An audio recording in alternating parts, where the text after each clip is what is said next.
Silahkan keluarkan, karena setiap ayat Quran ada fadilahnya, keutamaan-keutamaannya. Kalau ibu ingin bacakan, silahkan. Misal, ibu bacakan surah Al-Ikhlas. Qul huwallahu ahad. Al-Ikhlas itu disebut sepertiga Quran. Kalau ibu bacakan Al-Ikhlas kemudian, salah satunya apa? Allah akan berikan kemudahan-kemudahan termasuk mempercepat jawaban doa. Misal, ada namanya ulama Sayyid Sabiq, Bu, punya kitab Al-Aqaid Al-Islamiyah. Di dalam kitab ini, sampai halaman 59, beliau keluarkan hadis posisi paling kanan sebelah bawah tentang seorang sahabat Nabi ketika mau berdoa diawali dengan Al-Ikhlas.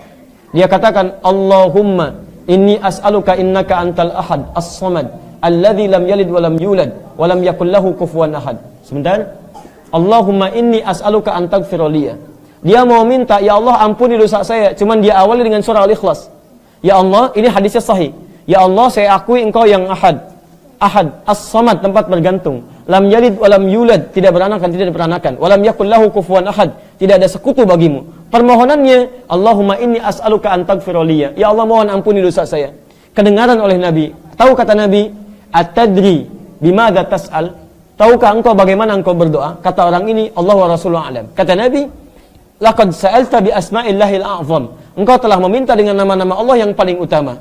Idza du'iya biha ajaba wa idza su'ila biha a'ta. Kalau engkau bacakan itu sebelum berdoa, maka setiap permintaan akan dikabulkan, setiap doa kemudian akan diberikan.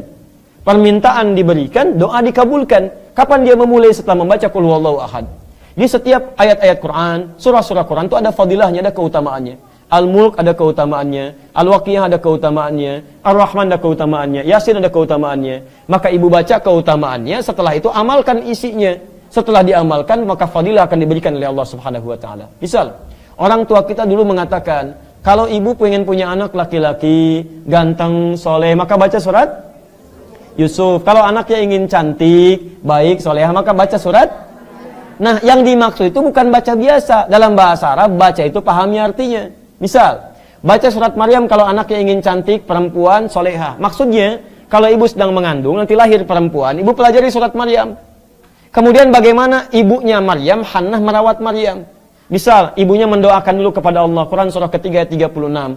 Kemudian diberi nama yang baik, dicari gurunya namanya Nabi Zakaria, Quran surah 3 ayat 37. Dibuatkan tempat yang mendekatkan kepada Allah namanya mihrab. Ketika beliau berdoa, dididik dengan baik, dicari Nabi Zakaria, dicari tempat yang baik, maka dikabulkan doanya. Kata Quran surah ketiga ayat 37 paling kiri sebelah bawah, fataqabbalaha rabbuha biqabulin hasanin wa ambataha nabatan hasana.